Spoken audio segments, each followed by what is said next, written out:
We are here to Field Rockets News. This is Rockets Field Podcast. Of course, I'm your host, Ashar Binkley. And as usual, we're presented by the Believe Network. And on today's show, I wanted to go ahead and break down the rumor about Donovan Mitchell possibly coming over to Houston. It was mentioned during a Brian Windhorst segment on ESPN where he actually mentioned three other teams. Of course, he has to mention the Lakers. It's almost like it's part of the ESPN contract.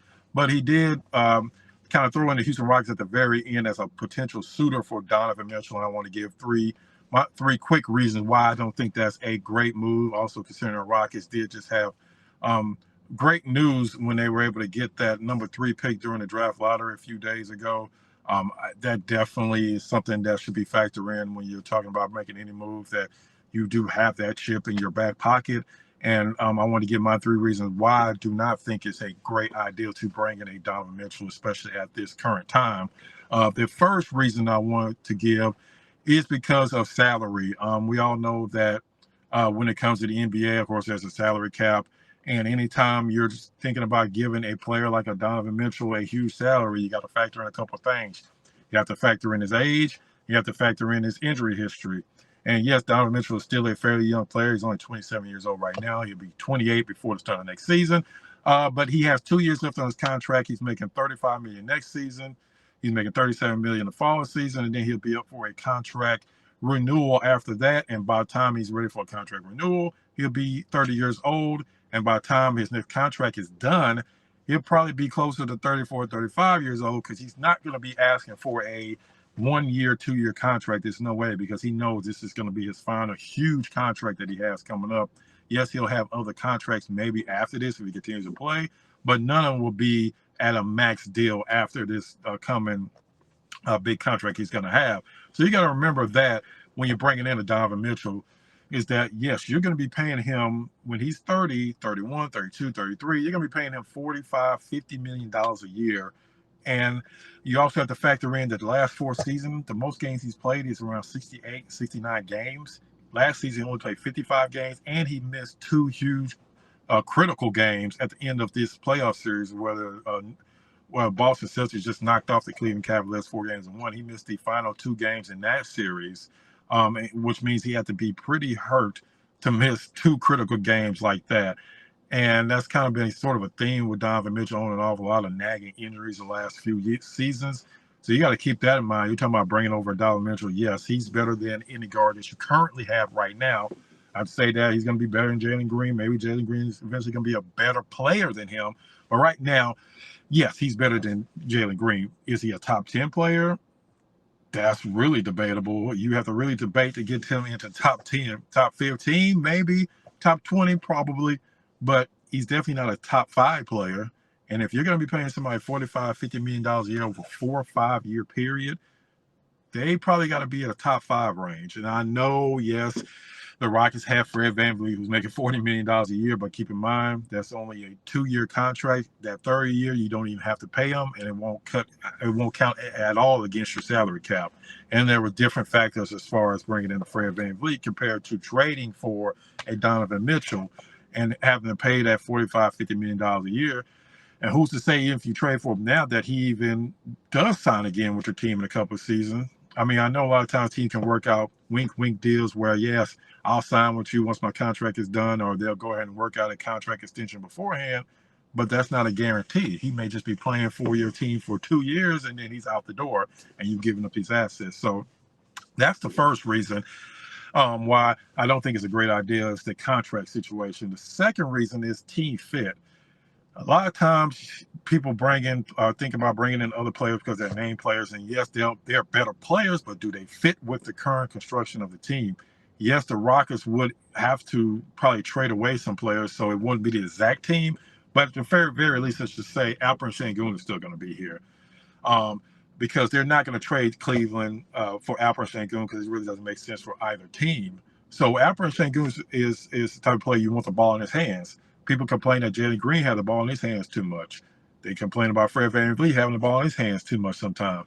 Well, Donovan Mitchell usage rate is higher than both of those players, and he's not a point guard, so he's the type of player that the only way he can really be effective is having the ball in his hand. He doesn't really play off ball that well. He's a decent 3-point shooter, Last season, he shot around 37%, which is around league average.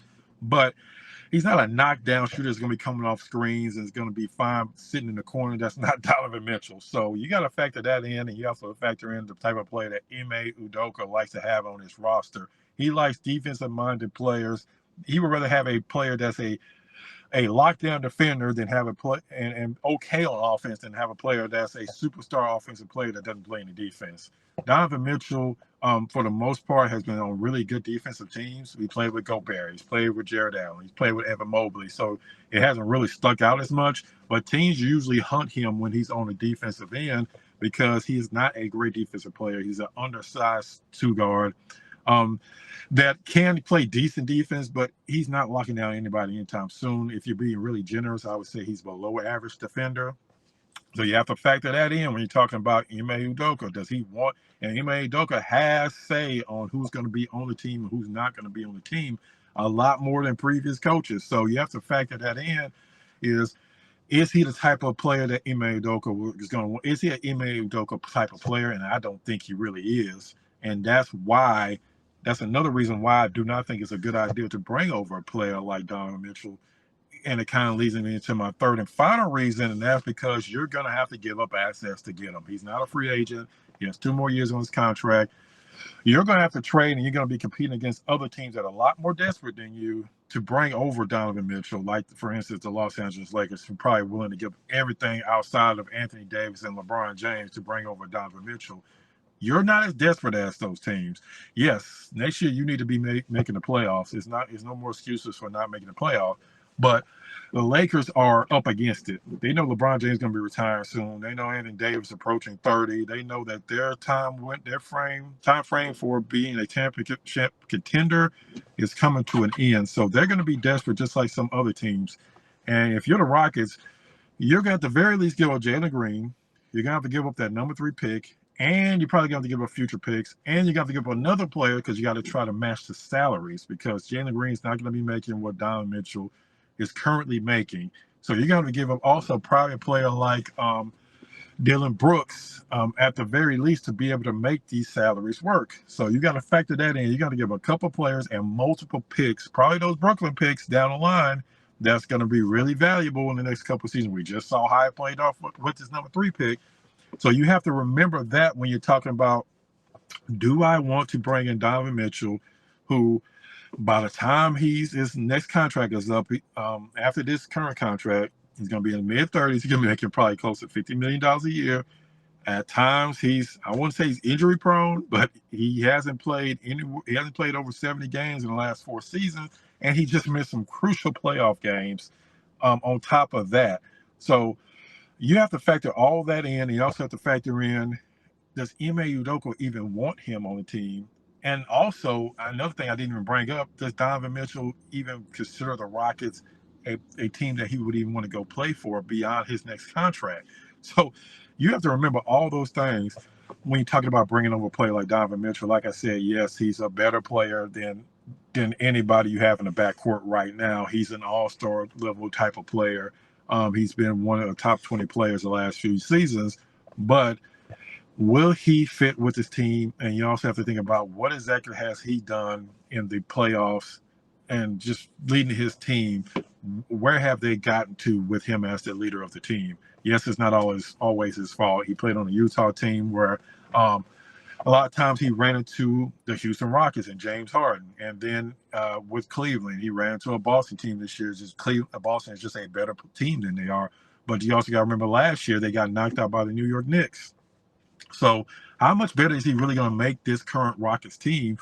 And is that enough of, okay, he's going to maybe make you a playoff team, but now you're hampered with his salary for the next several years, and you also don't even know that he's going to stick around past his current contract. So those are all things you have to factor in when you're talking about bringing over Donovan Mitchell. It's not just cut and dry like, oh, he's better than what you got now, bring him over. No, it's a lot more factors going into it, and those are the 3 reasons why I do not think it's a good idea to bring over a Donovan Mitchell. As usual, I appreciate all the support. I have another show that's going to be dropping tomorrow. I'm talking to Tobias Bass from The Athletic, one of the better college scouts out there. We're going to be breaking down the top 5 prospects in his mind, and also I'm going to ask him, Does he think the Rockets should keep that pick or trade that pick? And if he does think they should keep that pick, does he think the Rockets should be bringing in? I've talked to Tobias the last several years.